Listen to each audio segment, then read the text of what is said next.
Sahabat semua, kalau melihat peta ekonomi, sesungguhnya sudah sejak awal Joko Widodo gagal.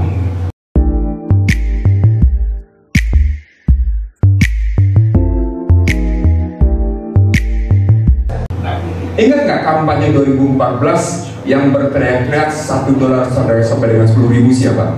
Maggie apa saja? Muncul kekaguman orang pada ekonom-ekonom dari universitas bergengsi di Jawa Tengah sana, di Jogja sana. $1 10.000 dibenarkan oleh dua media besar habis-habisan. Saya bilang anak mimpi. Pada saat Joko Widodo dilantik menjadi Presiden RI 20 Oktober 2014, $1 sama dengan 12.401 rupiah. Saya bilang gak bakal mungkin lebih rendah dari 12.000. Maka saya tuding namanya Alma, saya nggak usah sebut karena menjadi fitnah kubur. Benar, orang sudah meninggal salah satunya. Saya bilang gak mungkin bisa tercapai. Anda adalah ekonom yang menyesatkan.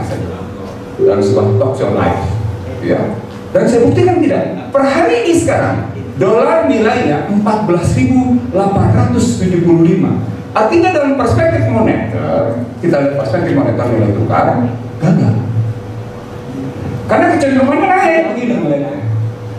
Terus walaupun naiknya dalam bahasa undang-undang tentang Bank Sentral, tentang Bank Indonesia, tugas BI adalah mencapai nilai tukar yang stabil pada harga yang wajar. Kalau terus-menerus dengan naik begitu, harganya stabil tapi nggak wajar. Satu, dampak dari posisi nilai tukar kayak gini, dia terkena pada inflasi dan suku bunga. Pada inflasi dan suku bunga, kelihatan perbankan tidak tanpa pihak kepada publik, hanya berpihak kepada namanya konglomerat. Muncullah kritik dari yang namanya BCA tentang kebijakan suku bunga. Jauh sebelumnya dikritik juga sama pihak lain gitu. Begitu juga soal inflasi. Oke, soal moneter selesai. Kita pindahkan sekarang ke fiskal. Dari nilai tukar, dia berpengaruh ke persoalan pendapatan dan ke persoalan belanja. Di persoalan pendapatan per hari ini gitu ya, berdasarkan resmi, saya cuma menghitung berangka-angka yang resmi saja. Dari perpajakan dapat 17,18 triliun, 1.718 triliun. Dari bea cukai dapat 303 triliun. Jadi total pendapatan pajak adalah sekitar 2.000 triliun.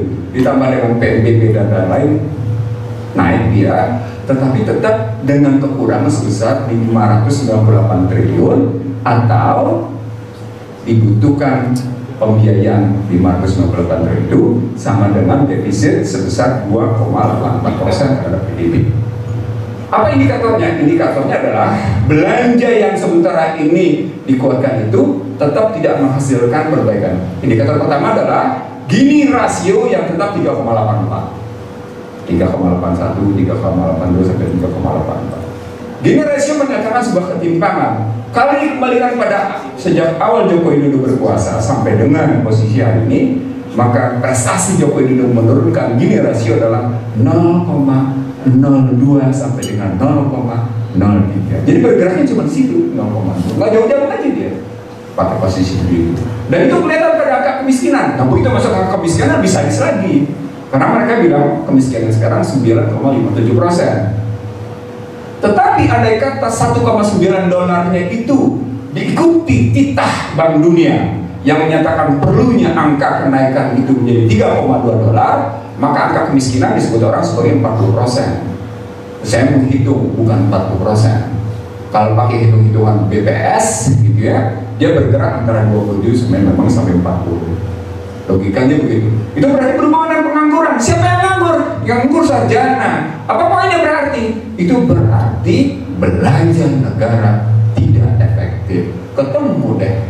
Pantes kalau begitu tax ratio susah sekali naik karena belanjanya tidak efektif. Sekarang pertanyaan, kenapa sampai seorang kayak gini? Karena saya ingin mencari satu pembenaran atau kemudian satu pembantahan terhadap cawe-cawe, terhadap preemptive policy dengan pendekatan ekonomi politik. Kalau kita pakai pendekatan ekonomi politik, maka kalimat cawe-cawe itu sebagai preemptive policy. Saya ulang, sebagai preemptive policy, bukan cuma sekedar ikut membantu ini. No. Ini preemptive policy, apalagi sebagai kepala pemerintahan.